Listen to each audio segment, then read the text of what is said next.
لا إله إلا الله.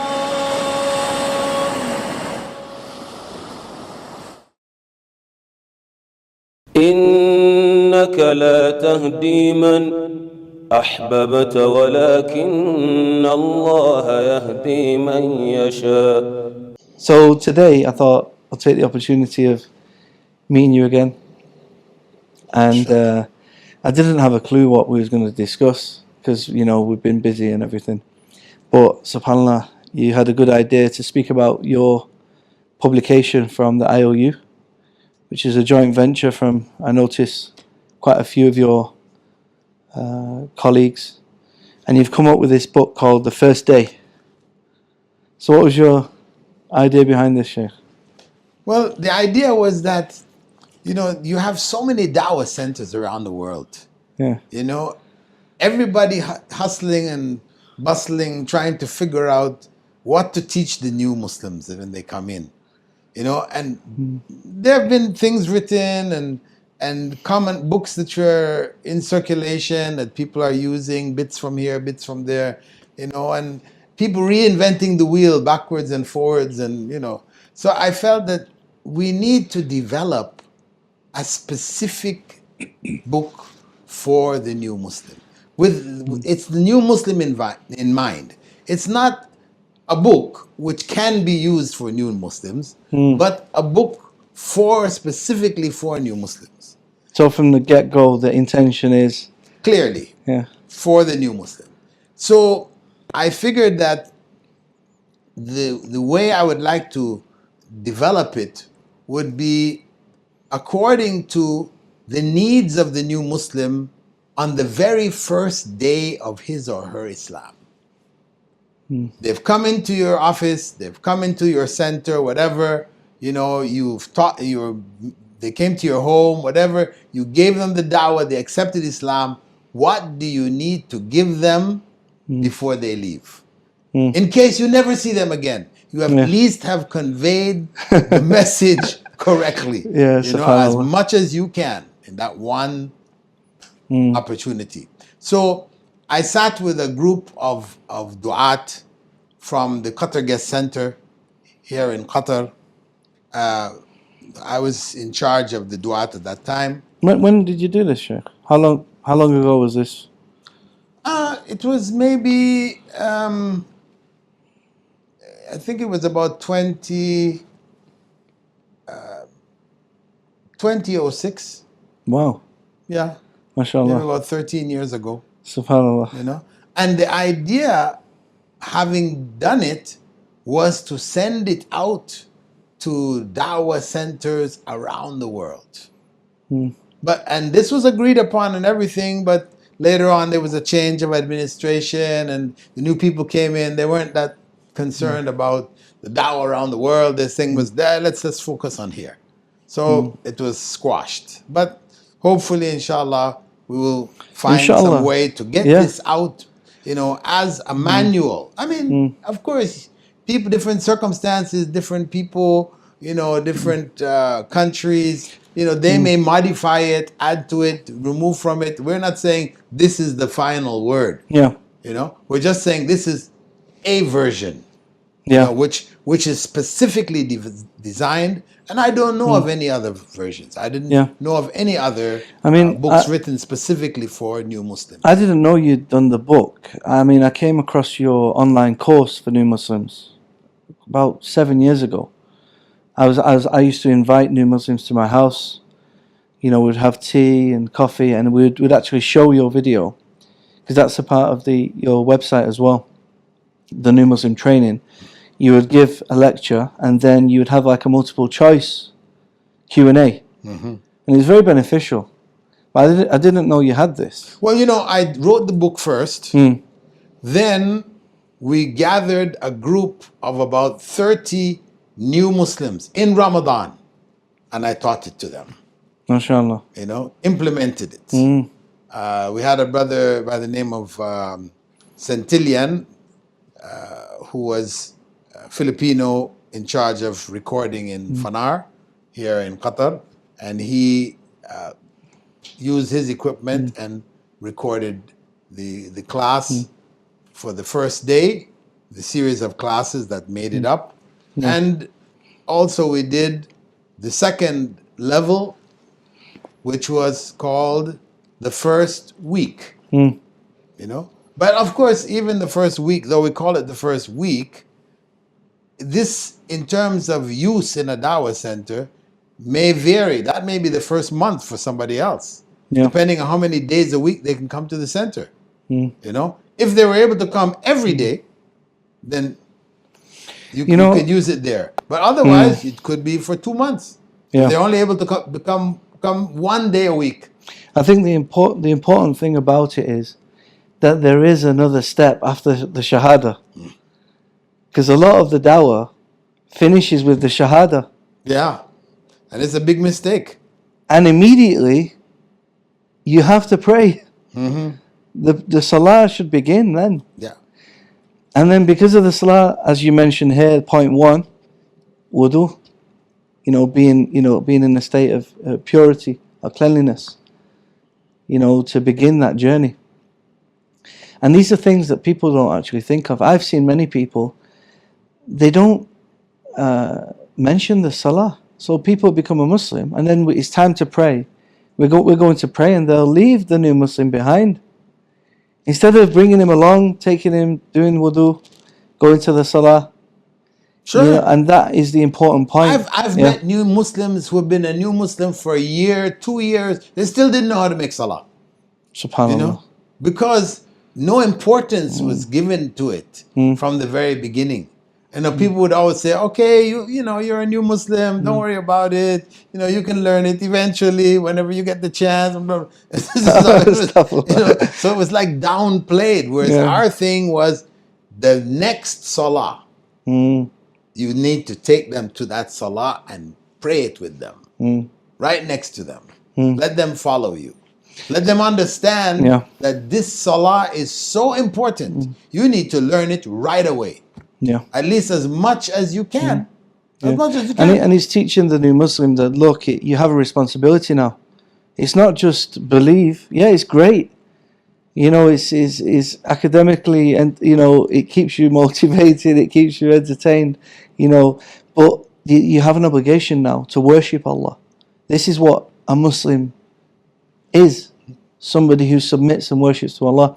So the first and second point is the wudu and the salah.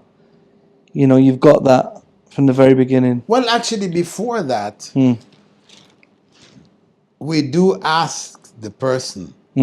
This is back to the Tawheed itself. Okay, I've just seen that part. We have to make sure they actually convert they know what they're getting into. I just see that. So that's not even a point. This is a precursor to the points. Yeah. So we make sure. Why are you accepting Islam? Is it for a woman? Clear. Yeah. So it's clear. So we can advise them. I missed that one. Yeah. So that's. I should have known better from Dr. Bilal. There has to be a Tawheed check. Right.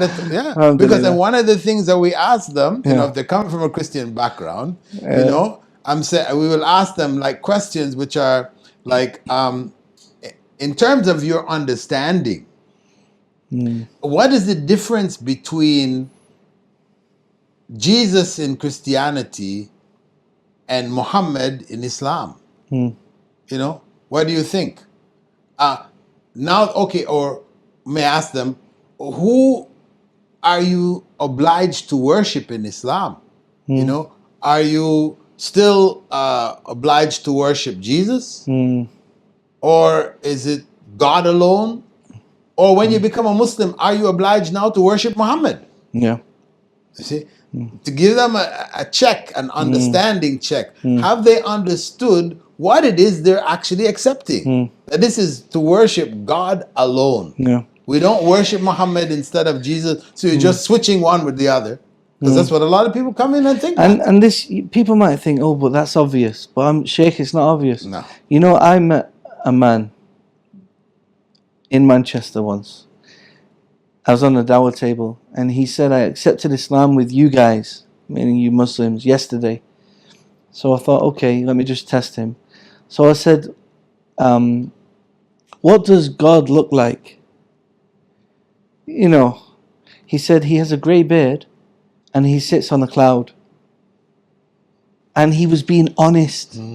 He was not pulling my leg. And then I said, who is Jesus? He said, God's son. So I know this for some people who maybe they're not involved in dawah, or, you know, they don't know. I know it sounds like plain and obvious, you know, but it's not. You know, you really do need to tell people this. Yeah. You need to check. So we'll see here you've got, you know, you're confirming the Islamic perspective of Tawheed and Jesus, Isa alayhi salam specifically, of course, because obviously most of the people... They're coming from a background where they were worshipping Jesus. Yeah. And Jesus was God, and they felt they were worshipping God, but it was Jesus they were worshipping. So we have to make sure that that idea is clearly rejected in their minds. They've understood that no more. Jesus, not that you wipe Jesus out. No, of course. Jesus was a prophet of God. As Muhammad, may God's peace and blessings be upon both of them, were prophets of God. You know, he was a prophet of God also. So before the Shahada, we need to ask them a few questions. Make sure they've understood. They understand what they're getting into. Either it's before the Shahada, or if somebody brings somebody with them and says, this brother has just taken Shahada. You know, because it could come both ways. Right?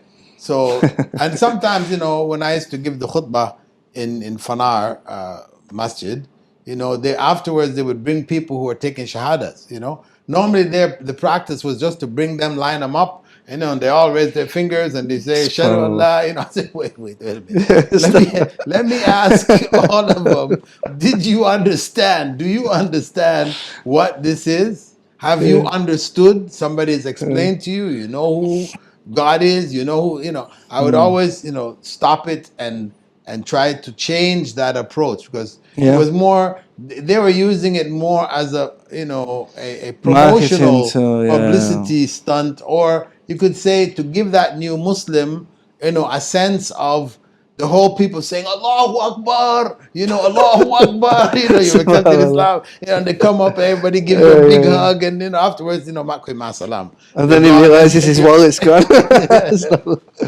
No, but you know, I have witnessed this as well. You know, I remember I went to a village in Malawi.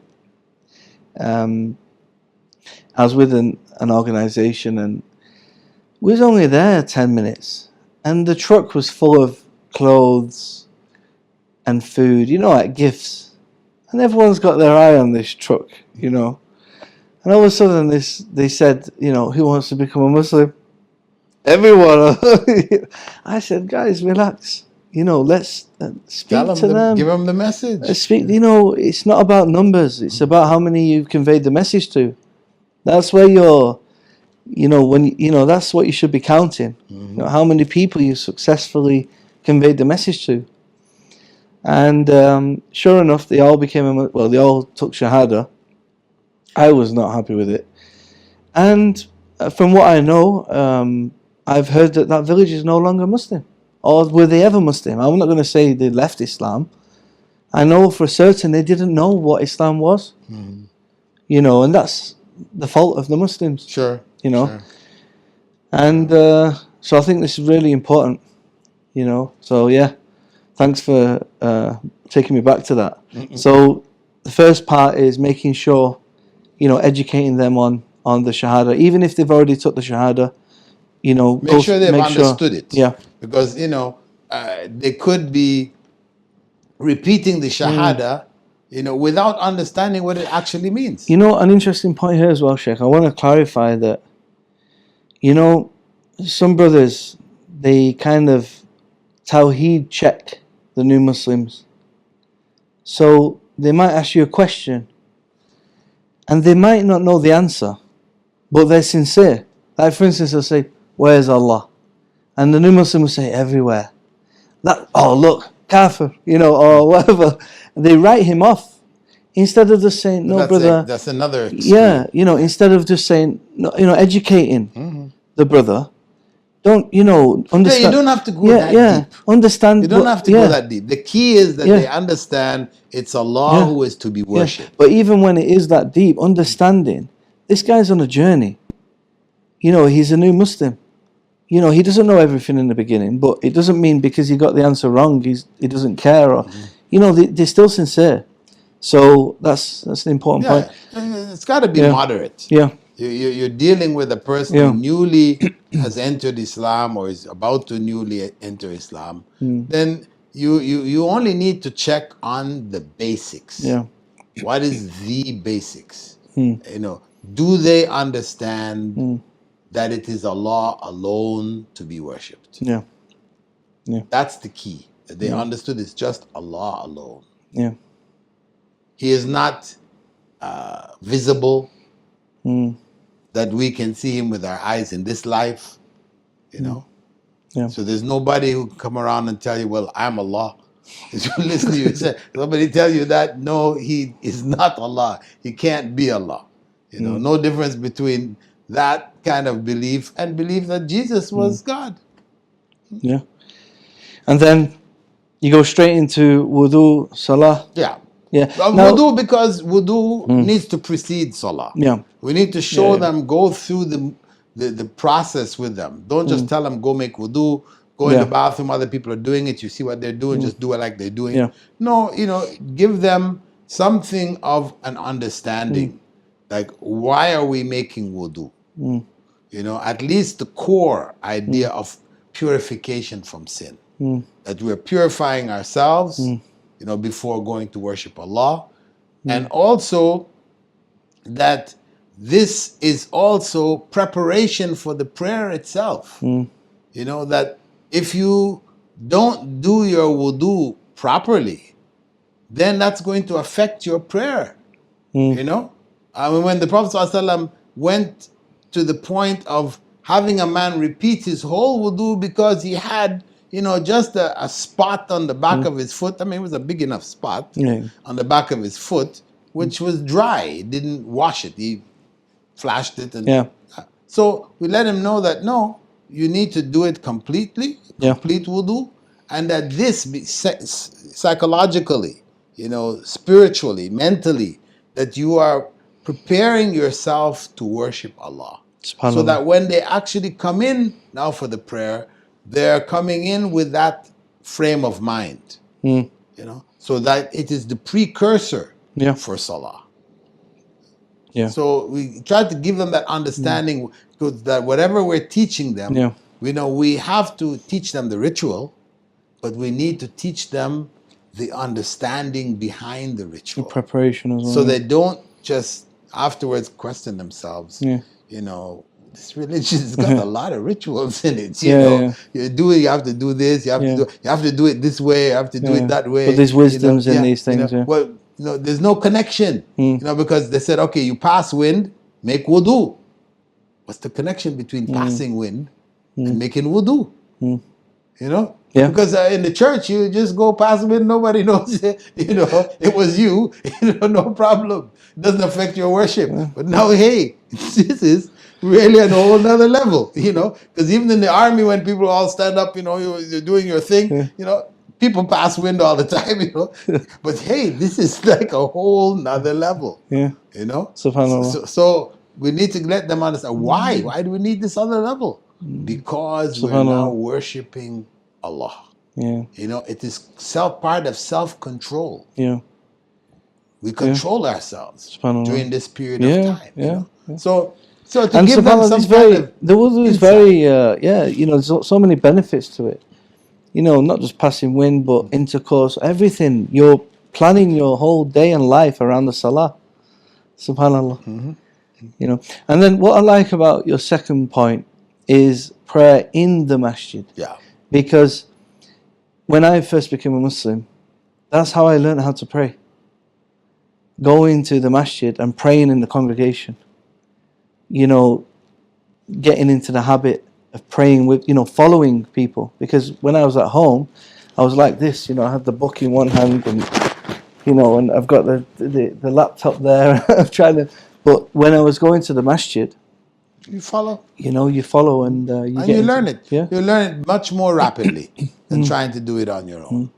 Yeah, subhanAllah. So even if the masjid is, a bit of a distance from your house, you should still try to make that effort to go, because it's gonna, especially as a new Muslim, it's important that you're in that Islamic environment with the Muslims. Yeah. Sure. The next one you've got pairing the convert. Yeah, this is the concept of the Muhajirun and the Ansar. The Prophet ﷺ, when he came to Medina, he paired the Muslims. Muhajir would become a brother, actually, who would actually inherit. Of course, later Allah corrected that, changed that. But initially, that was his ijtihad, Prophet ﷺ's ijtihad. They were paired, and even some of the Ansar, of Medina, who had, wives, they even offered to divorce some of their wives so that the Muhajirun who are coming to them could have a wife to marry. They reached that kind of a level, subhanallah, So the point is that the pairing, because that new Muslim, if you just leave him on or leave her on their own, then shaitan, of course, this is the time when they're the most vulnerable. So shaitan will be coming at them really full strength because they've failed, and these people have actually accepted Islam. Shaitan, they just lost somebody, so they're gonna try their best to catch them before they become firm, So they've been coming at them left and right. So they need to have somebody there who will be ready to help them, answer any questions they have, go with them. Also financially. Yeah, financially, if you're able. If they should try to help. Look what their situation is, help them out. Yeah. Because when someone accepts Islam, Sheikh, I use the example that most new Muslims have been on the sinking ship. That the ayah where Allah says they're in the sea, the ship. They've got to that stage where they've hit rock bottom, and they've called out to Allah for help. And you find a lot of new Muslims are the ones who have had difficulty in life. They've reached that stage where they've got nothing else and they ask Allah. Of course we do find rich people that accept Islam as well, but for the majority of people who have had a struggle in life, and you find a lot of them do need financial help as well. An example was Salman al-Farsi. SubhanAllah, the story of when he accepted Islam, where the Prophet encouraged, all the companions to help free him, financially helping, bring the date palms and SubhanAllah. So that's an important point as well. So it's not just spiritually and, showing them the Salah, it's being their companion as well. Yeah. Yeah. Looking out for them, checking up on them. Yeah. Calling up, how are you doing? How are things going? Having any problems? Can I help you? Yeah. Like this, getting them to the masjid. Yeah, mashallah. Sheikh, the next one, you've got letter to the Imam. Well, a letter to the Imam, what happens oftentimes when a new Muslim accepts Islam, and this is going to be, we're talking about males, especially in the countries where women don't normally go to the masjid and things like this, right? In other countries where they do, it could apply to them also. But generally, the men, when you, as a new Muslim, you come into the masjid, there are all these people there, you don't know them. They're completely unrelated to you. You have, no connection with them, You come in, you're a little shaky, and then, of course, when you walk in, oftentimes people turn and look at you. And you think, oh boy, what have I done wrong? You start getting scared and, these kind of things. So the idea is you go to the Imam ahead. We write a letter to the Imam, which says, this is a new Muslim. Please help him out, help him to get accustomed to settle into the Jama'ah, the community, etc., etc. So it becomes the responsibility of that Imam to help, to introduce him to the other people that are there. This is a new Muslim brother. you know, so and so, if you can help him, and so, you know, like this. Yeah. So he feels the comfort and support of the community from the beginning. You know, that makes a big difference for a lot of people. So important for them to feel comfortable going into the masjid, because we tell them, yes, pray in the masjid, you take them with you and make that first prayer in the masjid, but you know, after you leave them on their own, now they have to go back in that masjid all by themselves. Yeah. You know, for people who have not experienced that, they might think, that's no big Yeah. deal. You know, you can walk into any masjid, no problem. But you It's know, dangerous. So, you know, I didn't go. I fasted Ramadan on my own.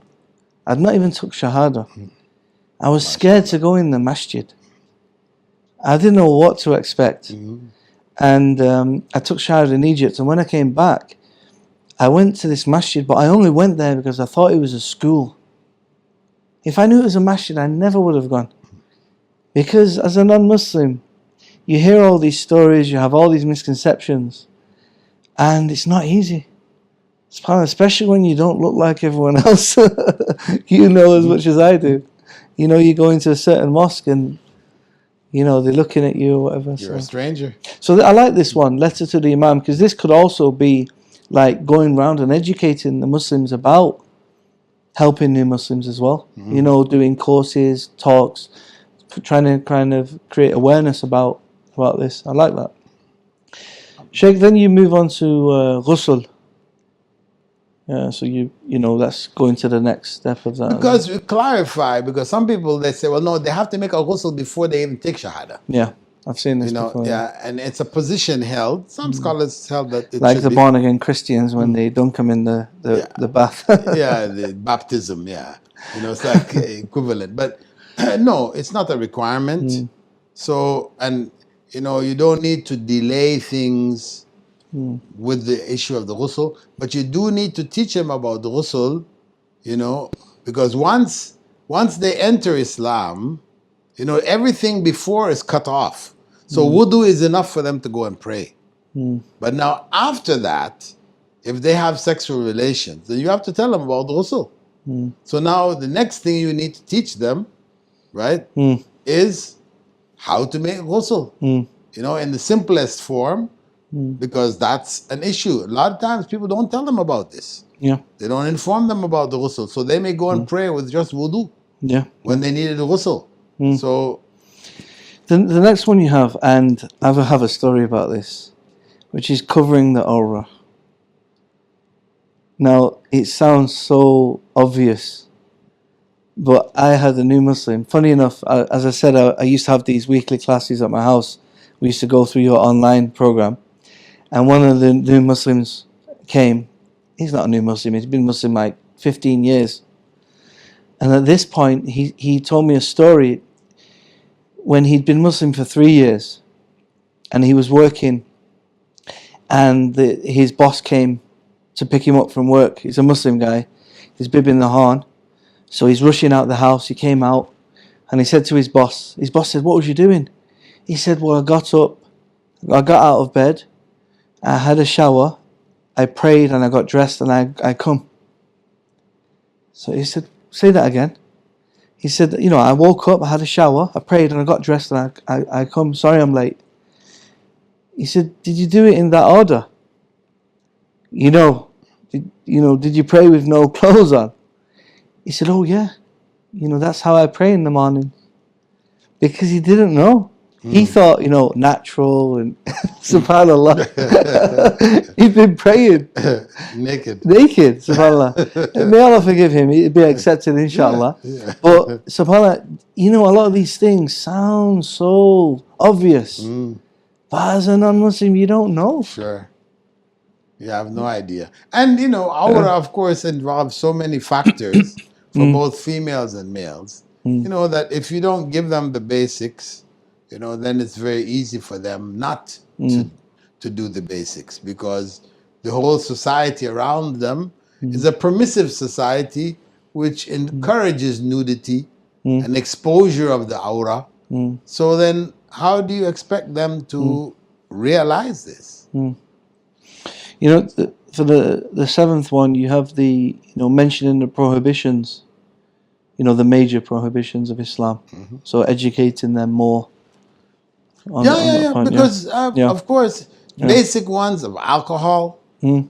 If you don't tell them, they're gonna be a Muslim and still be drinking alcohol. Yeah. And if you just tell them in general, we Muslims don't drink alcohol, they will say, well, they will think, because I've heard, new Muslims say, well, we just have a glass of wine, on Sunday, with our Sunday meal. Yeah. But I mean, I'm not drinking, hard liquor. I'm not drinking scotch and whiskey and, these things. I've given all that up.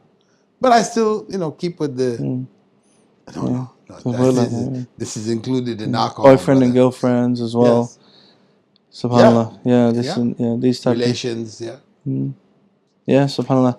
The next one, a good one, mashallah, family advice. Because the new Muslim, as you said, Shaitan has just declared war on him.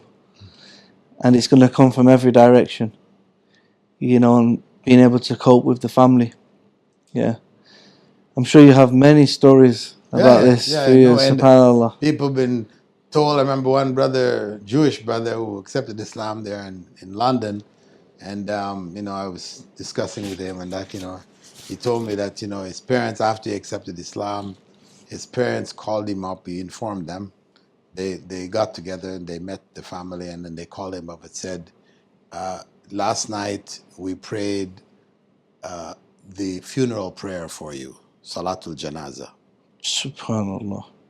You're dead to us. Finish. And don't even call us. Don't even, finish. Subhanallah. So, people can get to that extreme. I've not heard that one before. That one is like a classic. But all kinds of problems they can get have with the family.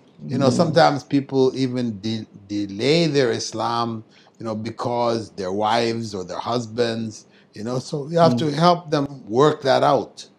Sheikh, for someone who's in that situation, and would you advise them not to tell their family? Well, if they say, well, listen, if my family find out, they're gonna kick me out and all these other kind of things, and I don't have any place to go and all this, don't tell them. You can hide it. You don't have to inform them, until you're in a position to inform them. You can take care of yourself, or you got married or whatever, so you have a means. Sure. Yeah. We advise that, and also you don't need to go into, okay, listen, you just accepted Islam. Your husband, who you've been married to for the last 15 years, and you've got 8-10 kids with, you are now, he is haram to you. This is something, although it is a major issue, you can feel it out with the person. Because if that's going to stop them from accepting Islam, then it's better to let it go for now. Subhanallah. Let them build their iman, the strength, because better that they commit fornication than not as a Muslim than to not commit fornication and be a non-Muslim. Because of course, as a non-Muslim, having sex with your husband is halal. It's not fornication. So it is better for them to have accepted Islam and be breaking that rule than for them not to accept So just Islam. to clarify, for those who might not know, if somebody does, if a woman, I should say, comes into Islam and her husband is not a Muslim, the general rule is that they would have to eventually, well, they should, that marriage is stopped. But as you're saying now, just for those who don't know, that you have to weigh it up. You have to use wisdom, because the main thing is that they become a Muslim. And like you're saying, if that's going to prevent them, then you have to be very careful. You don't have to. Their marriage, is put on hold. Because if the husband accepts Islam afterwards, then they don't have to remarry, because some people think, okay, now you've done that, you have to go remarry now. Salama, she... and then later he came to Islam. From her husband. She came to Medina, and he was still keen. And then she said, okay, I'll make the mahar Yeah. your acceptance of Islam. Yeah. So when he accepted Islam, and then they carried on as husband and wife. They didn't do a new Yeah. marriage. Yeah. So it just carried on. The next one you have is the seasonal acts of worship. What do you mean by this? Shaykh? Seasonal acts of worship, meaning Hajj, Ramadan, these are seasons around the year. You should let them be aware of these. It's likely that when they accept Islam, either one is coming up, or they're in the middle of one, or they just came out of one.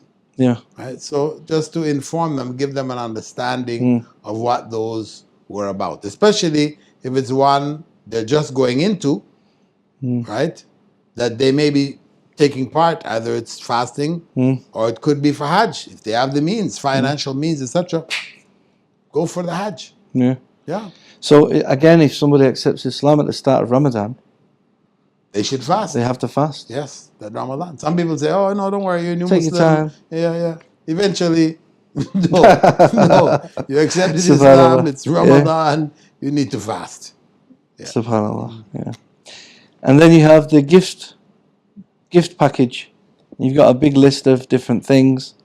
This is different things of gifts that you could possibly give This them. is for centers. Yeah. For Islamic centers. And it could be for you as an individual. Yeah. The new Muslim, give them a sajada, for women, a prayer gown, what to pray in. So they have something simple that they can put on, which will cover them up, right? And they'll pray in an acceptable way. I mean, of course, you've explained to them about aura, but they're not going to just change their wardrobe overnight. All of a sudden, they were half naked. Now they're completely covered. Okay. You explain the thing to them, but you still allow them time to. So what are they going to do in between?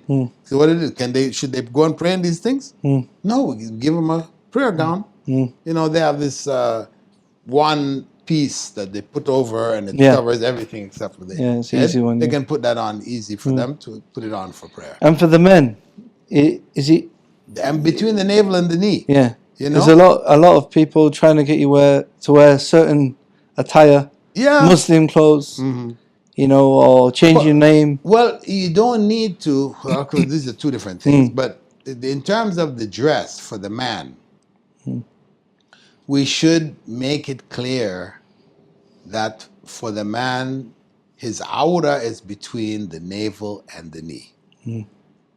And for that aura to be covered, it's only considered covered if the garment is loose. So Western pants, which were designed to expose the aura, for the most part are not acceptable for prayer.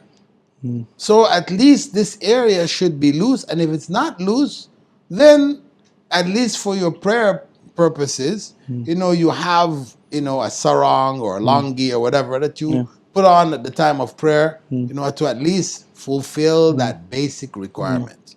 And then you should look about changing your wardrobe to more loosely fitting garments, which will not expose your aura. You know how many times you go in the masjid and these guys make ruku' in front of you and a'udhu billah, a'udhu billah, and they make sujood.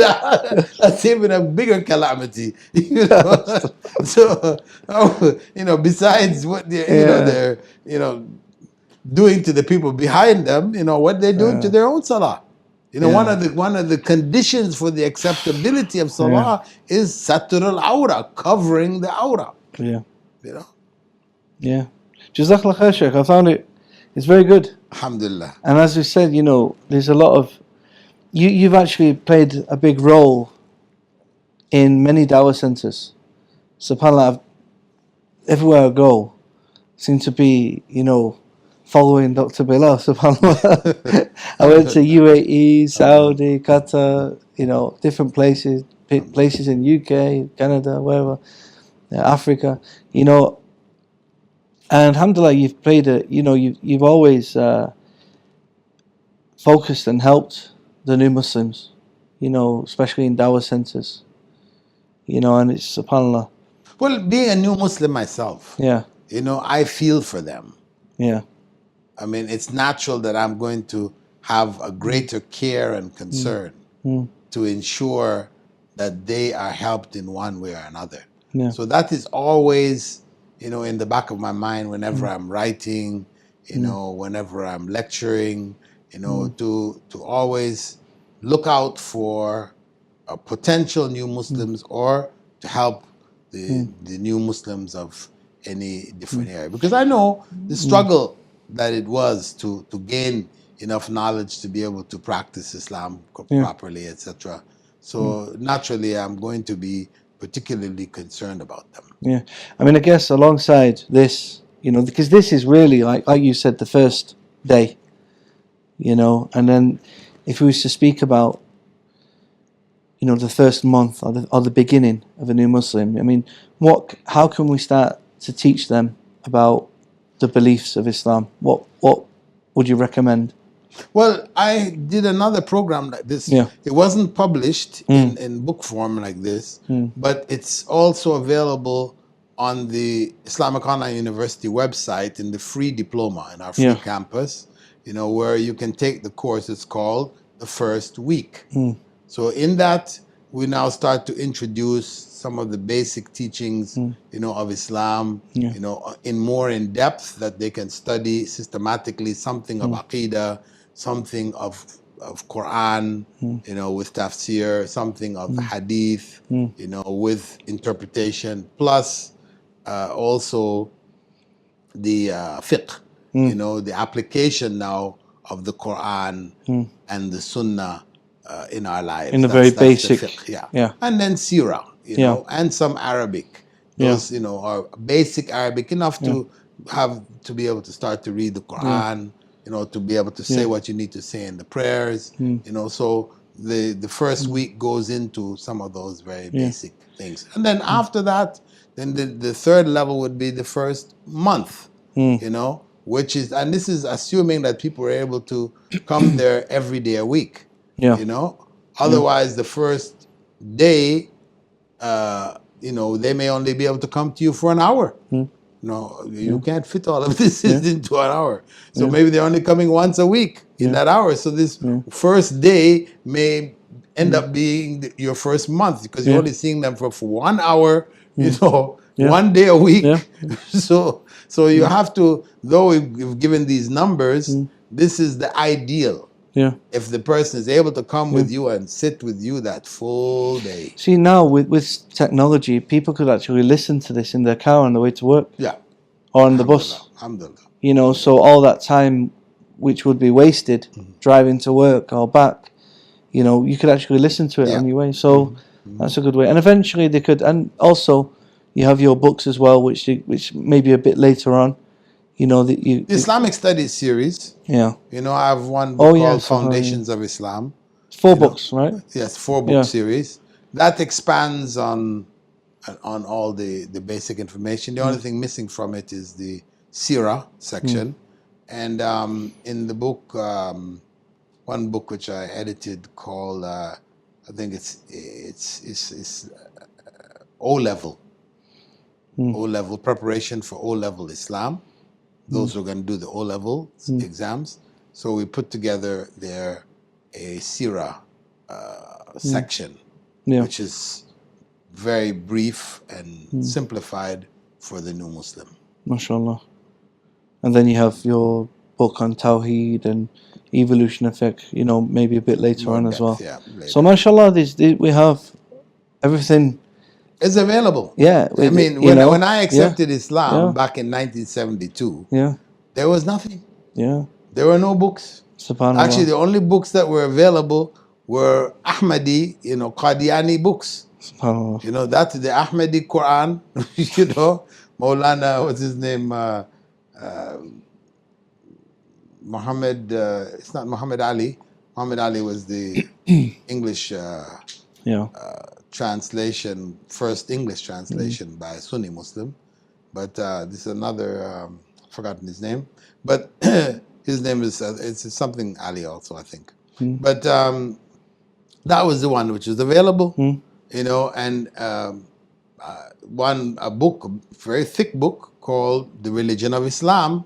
a thick book, which was Ahmadi, which explains all the fiqh and the hadith and the tafsir and all that. That's what I initially was available for me to read. You know, Sheikh, I want to thank you for your work. Jazakallah khair. alhamdulillah. I mean, it's really, for me, especially me, I mean, I relied a lot on your work as a new Muslim, because it just, having it authored in English is so important, because the translations of classical books they're a bit better now, but even when I first became to and books written by a native speaker of English. Because you can't Because translate they may not Arabic be into English. translated. It doesn't work.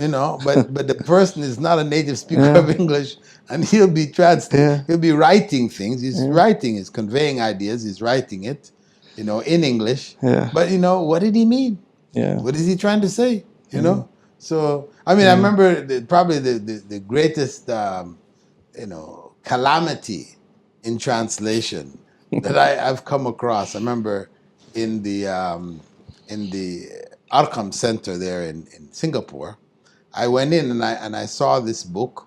They showed me their syllabus, what they're teaching Muslims and everything. And for new Muslims, I saw this book. It was called something like The Religion of Islam, something like that. Medium size, 100 pages, 150 pages. And I was flipping through, and I went to Tawheed,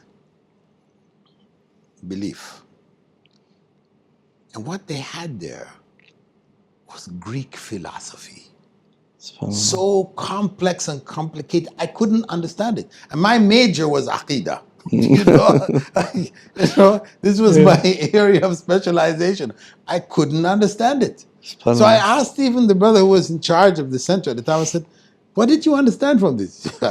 I couldn't understand too much either. And I said, brother, you don't need to be giving new Muslims this book. Yeah. And I went on further. I found in the book, they were talking about things, which, it's common in the subcontinent, They were talking about, for example, with diagrams, how to wipe your behind according to the sunnah, after defecating. Wow. With visuals. Well, they didn't get to the actual details, but they showed the directions. They said, in the winter, you should do it counterclockwise when you're wiping your behind, and in the summer you do it clockwise. I said, where did this come from? I said, please, brother, you don't need to have this book there. And then they went further when they're talking about, things which will break your wudu and you'll have to make ghusl or, wudu for it. They talked about if you have sex with a fish. What? God, really? Having sex with a fish. If any non-Muslim were to read this, they would think, these Muslims are into some really crazy stuff. What is this?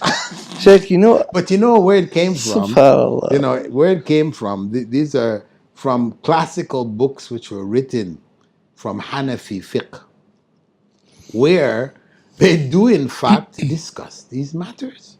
They're there, They went into this. This is speculative fiqh.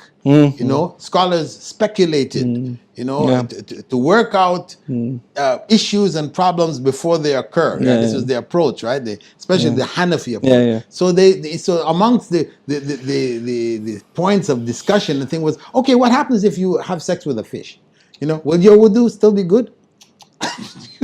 Okay, they were doing it for for fiqh contests and things like this, but this is not suitable for a new Muslim or for a regular practicing Muslim to have to read this stuff, So I told him, brother, please, this book, you need to burn it.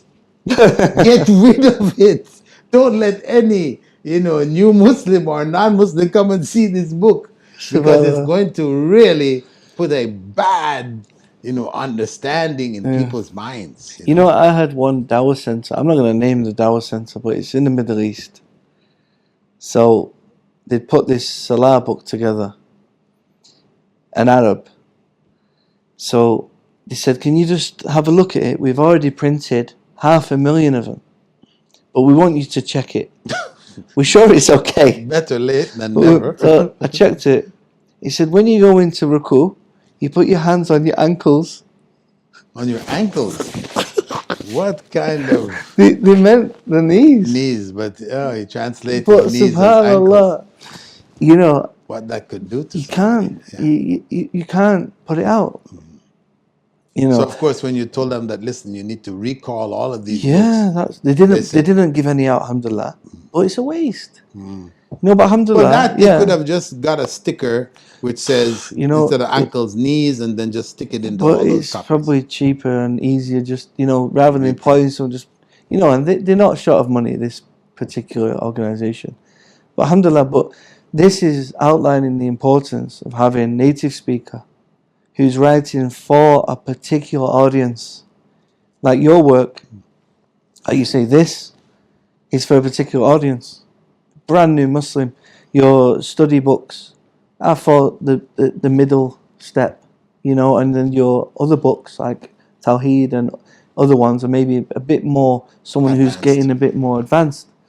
But you have an intention before you start, you know, of who you're writing for. And it really does show. Yeah, it really shows. So, Jazakallah khair, Shaykh. Alhamdulillah. Alhamdulillah. It's been a long journey. Yeah, and thank you for your work, and alhamdulillah. I just, I'm going to ask you publicly because otherwise we might not get it off you. But we want you to finish Usul al-Fiqh. And then your collection is finished, alhamdulillah. Inshallah.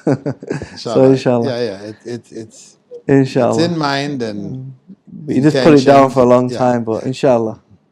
Inshallah. Inshallah. Jazakallah khair, Shaykh. Maybe we can leave it there and Jazakallah khair. So please join us next time for another episode of Young Smirks, and we'll see you next time. Assalamu alaikum wa rahmatullahi wa barakatuh.